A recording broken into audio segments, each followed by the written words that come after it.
Hello and welcome back to Supposedly Fun. My name is Greg. I am here today to do a book haul revisit for the month of July.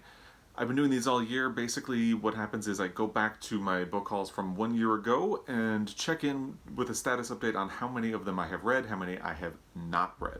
Next year I will probably continue this process with books that I am hauling this year, but for the ones that are now 2 years old or will be 2 years old, I will add a level of evaluation about whether or not I'm going to keep that book on my TBR or if I'm just going to unhaul it and move on. But for now, we're just checking in on the status of these books. There's also a lot going on. Reading-wise, I finished 2 books, one last week and one over the weekend, and I DNF'd one. I've also gotten a good chunk of the way into another book, and I started another one this morning, so I'm making a lot of really reading progress. We'll talk about those a lot more. I think I'm going to do a standalone review of one of the books that I finished, so stay tuned for that. There were 9 books that I hauled in July of last year. Technically, there were 2 others, but they are children's books. I'll explain when I get to the end. And let's just dive right into there. The first one that I got was Rubyfruit Jungle by Rita Mae Brown. This is a seminal LGBTQ text about a girl growing up and coming out as a lesbian. I have not gotten around to reading it yet, but I am still very much looking forward to. And there were basically last year, a lot of the books came from my library, which sells used books. This was one of those. Still looking forward to it at some point. By the way, we have somebody in the house doing construction right now, so Jamie's a little freaked out, so if you hear barking, that's what that's about. Then we have An Untamed State by Roxane Gay. This one also came from the library. This is another one I have not gotten around to reading yet.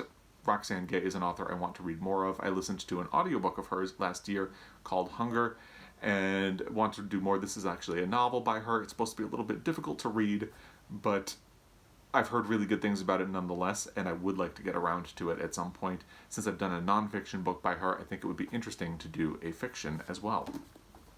And then we have Bastard Out of Carolina by Dorothy Allison. This is another book that came from the library, and I got it because I recognize the title. I didn't actually know a whole lot about the book, and since then I've heard a lot about how it is a very difficult read because of the subject matter and the kind of abuse that happens. And because of that, I feel a little now, I have a little more pushback on wanting to read it. So this is next year, this is one that I'm probably going to seriously consider whether or not I'm going to unhaul or keep around and see if I get to it someday. But for now, I have not gotten around to reading it yet, and we'll see if that changes over the next year. I can't imagine that it would, but you never know. You just never know. And then we have Happiness by Aminatta Forna.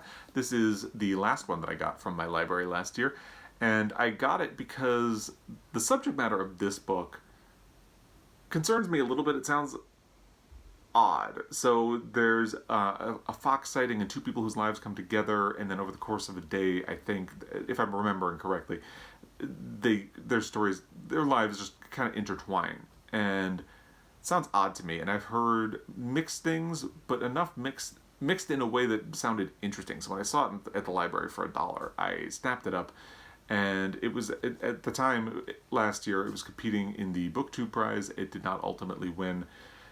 And we'll see if I get around to it. I think this is another one where if I have not read it by this time next year, I may consider getting rid of it. But for now, it will stay on my shelf, and we'll see how it goes for the next year. Then there are a couple of books in here that I actually read and disliked so much that I unhauled them already. And now we get to the first one of those. It's 3 Women by Lisa Taddeo. That was something I was really excited to read. It was supposed to be a kind of sociological study of 3 women and their sexual lives and their sexual identities, and instead it's not so much about their sexual feelings as it is about the sexual feelings of others and how they are imposed on them, and the way it handles that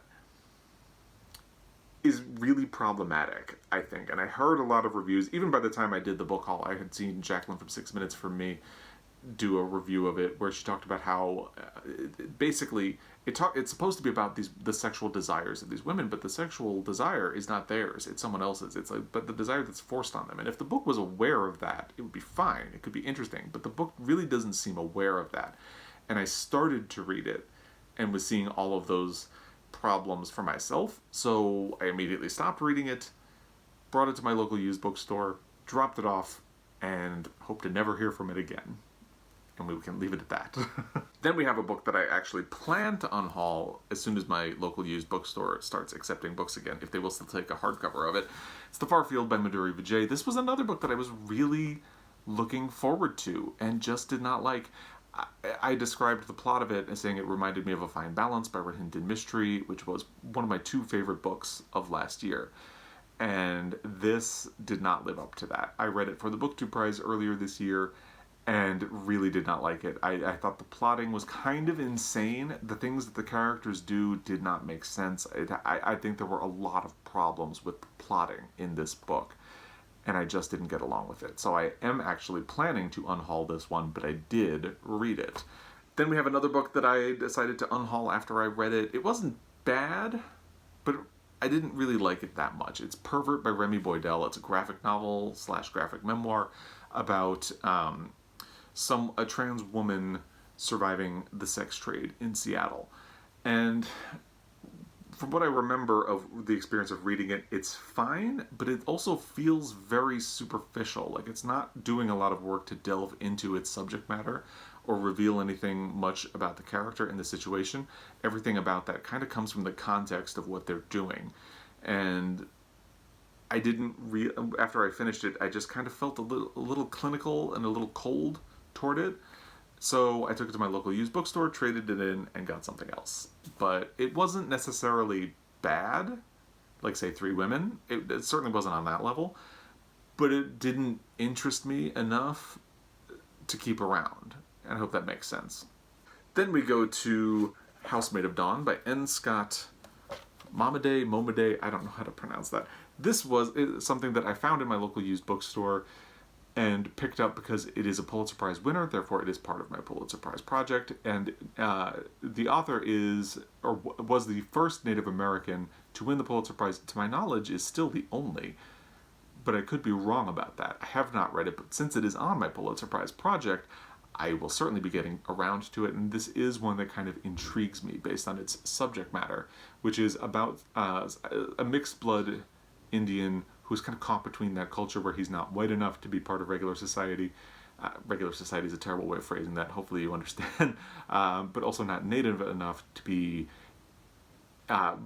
welcomed into his tribe. And that still sounds very relevant and interesting, so I'm looking forward to reading this at some point. And then we have How We Fight for Our Lives by Saeed Jones. This was sent to me by Matthew Sharapa, who was kind enough to send me an advanced reader's copy that he had picked up at Book Expo. I managed to read this book last month for my Pride Month reading goal was to read books that feature Black queer voices, and this kind of fit the brief perfectly. I actually listened to the audio, even though I have this on my shelf, and really enjoyed the book. I thought it was very well done, very interesting.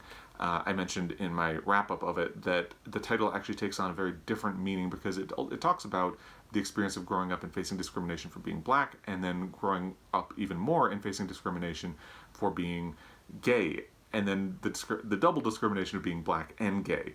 But the title takes on a different meaning in the last part where it talks about his mother and an illness that his mother had suffered.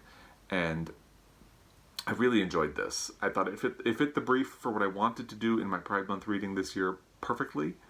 And I read it just in time for the book haul. Who knew? So that worked out pretty well. And that's How We Fight for Our Lives by Saeed Jones.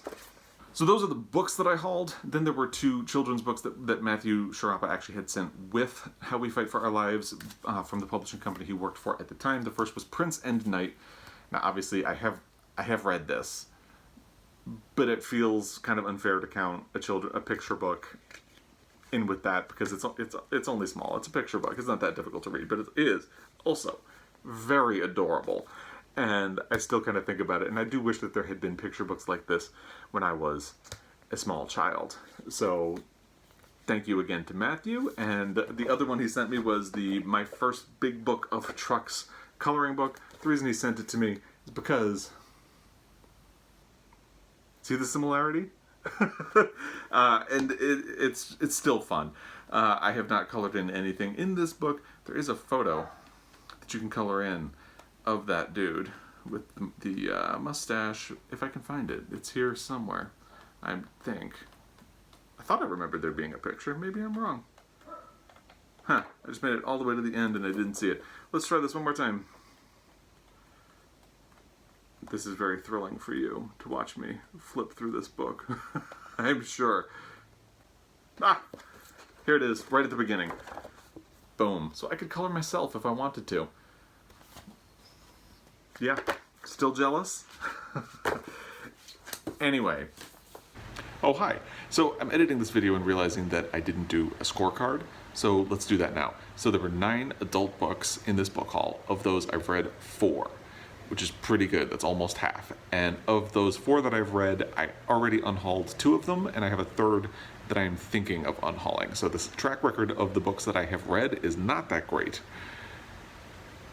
But I have a good track record on for this month, in fact, that I've read almost half. So there you go. That is your scorecard. So there you have it. These are the books that I brought into my library in July of 2019, plus 2 others that I read, didn't like, and unhauled immediately, and one of which is going to be unhauled at some point. If you've read any and you have thoughts about them, I would love to hear them, especially if you have thoughts about the 2 that I have read. We can vibe back and forth about that. I'd be very happy to discuss them. If you disagree with me, you love the far field, let me know. If there are any that you think I should steer clear of, let me know that as well. Recommendations based on these. I would love to listen to that. And that's it for this book haul revisit. As always, I really appreciate your time. Thank you very much for that, especially if you are a subscriber and you follow along. You are the best. If not, I hope you enjoyed this enough to follow along on whatever it is I do here. Talk about books, you know, talk about my mustache, things like that. It's a delight, I think. Anyway, thank you again for your time. I will be back. Until next time, happy reading.